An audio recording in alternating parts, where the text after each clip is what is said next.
China's long arm trying to recruit spies on American soil, but a double agent spoils the plan, leaving Chinese nationals charged for the attempt.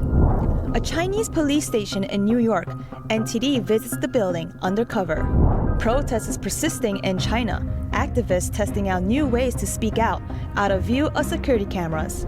Legislators from 3 countries visiting Taiwan. Topics on the discussion table: the Ukraine war and Taiwan's communist neighbor, China.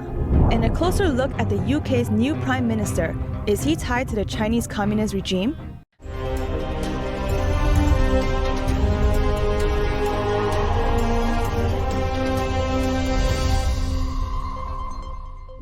Welcome to China in Focus. I'm Ellie Hart, in for Tiffany Meyer. The U.S. Justice Department is calling out China for bribing a U.S. government employee, but the attempt to steal secrets failed when the employee turned out to be a double agent. Now, U.S. prosecutors have charged 2 Chinese nationals with trying to obstruct the prosecution of a Chinese telecom company. It's reported to be Huawei. Here's more. U.S. prosecutors charged alleged Chinese spies with trying to obtain secret documents in what U.S. Attorney General Merrick Garland on Monday said was one of 3 different schemes by Beijing meddling in U.S. affairs or targeting U.S. residents. The Justice Department will not tolerate attempts by any foreign power to undermine the rule of law upon which our democracy is based. We will continue to fiercely protect the rights guaranteed to everyone in our country, and we will defend the integrity of our institutions. Prosecutors charged Chinese nationals Guo Chanyi and Zhen Wang with paying bribes to a U.S. agent they believed would provide them with intelligence related to the prosecution of a Chinese telecommunications company. To do that, it alleges they tried to recruit someone from a U.S. law enforcement agency who they thought would help them spy for China. But the recruit was working as a double agent for the United States under FBI supervision. While court documents did not name the company, a person familiar with the investigation said they were trying to interfere with the prosecution of Huawei. Huawei was indicted in 2018 for allegedly misleading HSBC and other banks about its business in Iran, which is subject to U.S. sanctions. In 2020, other charges were added to the case, including conspiring to steal trade secrets from 6 U.S. tech companies and helping Iran track protesters during anti-government demonstrations in 2009. The firm has pleaded not guilty. A spokesperson for Huawei could not be reached for comment on Monday. China's embassy did not immediately respond to a request for comment. Federal prosecutors announced charges in 2 other alleged schemes, including an effort to intimidate and harass a Chinese national into returning to China. As these cases demonstrate, the government of China sought to interfere with the rights and freedoms of individuals in the United States and to undermine our judicial system that protects those rights. They did not succeed. The DOJ has charged a total of 13 Chinese nationals in 3 related cases. In one of them, several Chinese intelligence officers were charged with trying to steal sensitive U.S. technology using an academic institute as cover. And in the other case, a group of 7 nationals harassed and threatened a naturalized U.S. citizen for several years, eventually forcing her to return to China. Speaking of sending Chinese nationals or naturalized U.S. citizens back to China, according to Chinese media, between April 2021 and July 2022, more than 230,000 overseas nationals from different countries were forcibly returned to China. In recent years, the Chinese Communist Party has set up dozens of so-called police service stations in more than 20 countries. One of them is located right in the heart of New York City. It's inside the headquarters of the American Tangla Association. One reporter from NTD's Chinese language channel visited the building, carrying a hidden camera. Staff inside the association denied the police station's existence. 警务服务处是在这边吗？没有警务处，产业工会这边。哦，没有警务处。对，在产业工会。哦，但是我看地址显示是找这边。哦，没有。 Earlier this month, a group of lawmakers wrote to U.S. Attorney General Merrick Garland and Secretary of State Antony Blinken. In the letter, they stated there should be no room for the CCP to exercise law enforcement on U.S. soil. Over in Australia, another Chinese police service station has operated in Sydney for nearly 4 years. Chinese media have called it part of Beijing's Belt and Road Infrastructure Program. The initiative is known to help spread the CCP's influence across the globe. Now that Chinese leader Xi Jinping has secured his third term, activists are testing out new ways to protest. Some of them now hiding messages in public bathrooms. Here's a closer look. Graffiti with angry messages scribbled all over bathroom stalls might be a common sight in much of the world, but not in China. The Chinese character scrawled in this Beijing bathroom reads, "Anti-dictatorship, anti-COVID tests." Messages like this are spreading in bathrooms in several Chinese cities.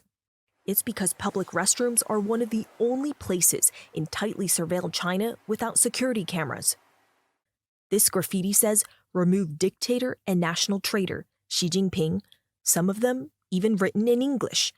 "No to COVID test, yes to food. No to lockdown, yes to freedom. No to great leader, yes to vote.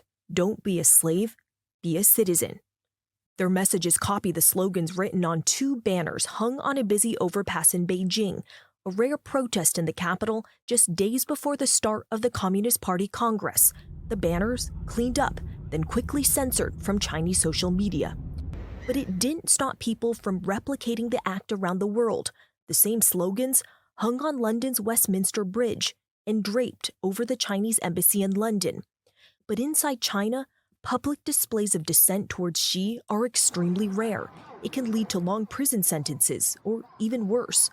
We spoke to one man who graffitied in a bathroom. We're shielding his identity because of fears of retribution. I had to wear a mask, and when I was writing, I was worried someone might catch me. We can only write slogans in places like bathrooms to express our political views. It's so pathetic we've been suppressed to this degree. In another Chinese city, a person wrote the same slogans with a picture of Winnie the Pooh in a crown. Cancelled. China has censored any images of the cartoon character being compared to Xi. It's unclear how widely held these views are in a police state. But frustrations in China over the country's zero-COVID measures are growing. Harsh lockdowns over a handful of COVID cases, constant COVID testing, mass quarantine facilities. The anti-Xi slogans are rapidly spreading from China to campuses in America and around the world. And in Paris, an outdoor play to parody Xi Jinping's rule. Xi dressed up in the emperor's clothes, then being dragged down by COVID enforcers. If we don't do anything, it means we are willing to be ruled by the CCP. When I saw the graffiti in that bathroom, I started crying. It shows that some of the Chinese people want democracy and freedom of speech and are willing to pay a price for it. Yet Xi's power is ironclad. The public's anger reduced to scribbles in bathroom stalls, and even those will be quickly painted over. A Ukrainian lawmaker is visiting Taiwan for the first time in 15 years. The nation also sent a thank you note to the island for its support of Ukraine during the Russian invasion. Here are the details. Ukrainian politician Kira Rudik visited Taiwan on Tuesday. She and a Lithuanian politician met with local legislators on the island. There, Rudik thanked Taiwan for its help during Russia's invasion of Ukraine. I'm so thankful for Taiwanese support. We know your support. We hear it, we see it, we feel it. She stressed that Ukraine would prevail, adding Ukrainian troops have been recovering territories occupied by Russia. Taiwan has strongly condemned Russia's invasion of Ukraine. The Ukrainian conflict has focused new attention on if or when China might attack Taiwan. But the reappointment of China's communist leader Xi Jinping on Saturday has raised new tensions across the Taiwan Strait. The same day, Taiwanese President Tsai Ing-wen met with a 6-member delegation from Germany. They discussed the threats Taiwan faces from its communist neighbor, China. The German delegation told a news conference on Tuesday that China's imperialism has to be stopped quickly. There is a danger that China will continue to annex other places if they succeed in annexing Taiwan. Hyde said China is showing imperialist ambitions similar to those of Europe during its 19th century colonial period. The visit comes after China's ruling Communist Party wrote its rejection of Taiwanese independence into its charter on Saturday. The CCP claims Taiwan is its own territory despite never ruling the island, and it has ramped up military and political pressure against the island in recent years. Taipei strongly rejects Taiwan's sovereignty claims and vows to defend its freedom and democracy. Tesla is slashing prices for its Model Y and Model 3 vehicles in China. The up to 9% price tag drop comes amid slowing demand in the country, as well as competition from Chinese electric car makers. The move was announced Monday and marks Tesla's first price cuts in China this year. Last week, Tesla CEO Elon Musk said there was a recession of sorts underway in China. He added that he expects Tesla to be recession resilient. Tesla shares closed 1.5% down on Monday. Rishi Sunak is the United Kingdom's next prime minister. He's now leader of the world's sixth largest economy. Investors are putting trust in Sunak, the former finance minister, but concerns are rising in another area, his stance toward China. NTD's Paul Greeny has more. The markets reacted positively to Sunak's ascension. Bond yields falling immediately. Investors perhaps trust Sunak, who does have many credentials in finance. He was formerly Britain's finance minister, and he worked at Goldman Sachs, as well as 2 hedge funds. But there are signs that prompt caution and concern. In particular, Sunak's family runs a firm that has ties to China. Sunak's father-in-law is the founder of Infosys. It's a massive international technology and consulting firm. Its market cap of over $70 billion. Infosys is a major presence in China. The CCP, Chinese Communist Party, even officially listed Infosys as one of the top 10 global service providers in China. But Sunak himself has made strong anti-Chinese Communist Party remarks. 3 months ago, he said that, quote, China and the Chinese Communist Party represent the largest threat to Britain and the world's security and prosperity. He also said he would face down China. He even gave details on how. He said he'd help businesses protect intellectual property and that he'd build a new international alliance of nations to defend against Chinese cyber attacks. Sunak also promised that he would close all of the UK's Confucius Institutes, 30 in total.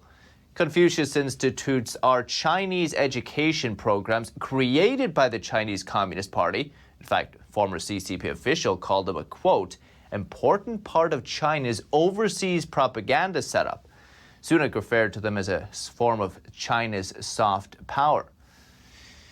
But despite Sunak's tough words, his stance has been only very, very recent. Before this, he was very soft on China, even to the point the CCP endorsed him during his running for prime minister back in July.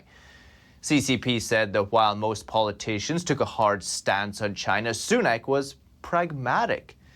And while UK politicians are generally hostile to China, Sunak previously said he's pursuing a complete sea change in relations. He wanted the 2 countries to strengthen their trading relationship and took concrete actions to do so. One sees these kinds of conversions in politicians frequently when they find it inexpedient to be holding views or taking policy positions or advocating courses of action that were their true, disposition and proclivities until some elective office beckoned, and then they suddenly abandoned all of that and would have you believe that they are very differently minded. China said Tuesday it would continue its bilateral relations with the UK as Sunak prepares to take office. Relations between the 2 countries have worsened in the last decade. Britain has grown worried that Chinese investment could pose national security risk and that China's military and economic assertiveness may damage Britain's interest. What's the true state of China's economy? The Chinese Communist Party released new economic data on Monday, but Antonia Graceffo, China economic analyst, says China isn't telling the whole truth and that a dire economic situation in the country could lead to major changes. Let's dive in. And Antonio, where do you see all of this headed going forward? If China's GDP growth is really that low, what's at stake? We're beginning to see a slowdown of industrial activity. We're beginning to see a slowdown of consumption, of course. I mean, that's been ongoing.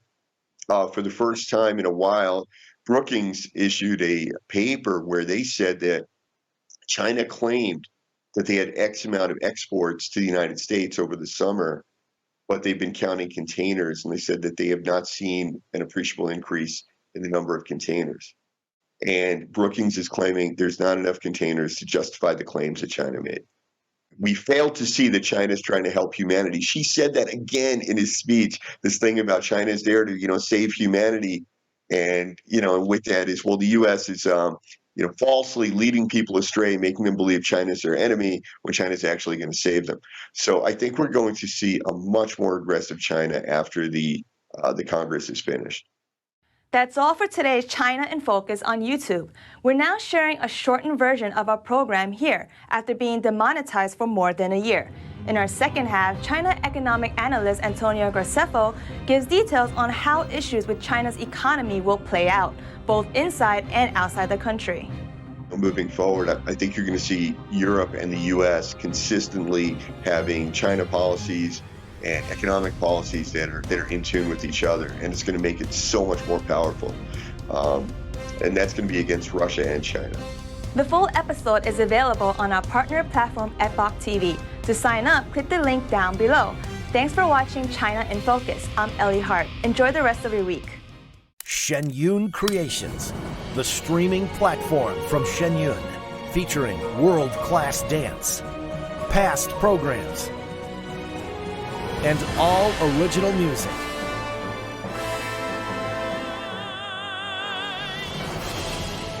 Masterclasses, behind the scenes, comedy, and more. Explore ShenyunCreations.com.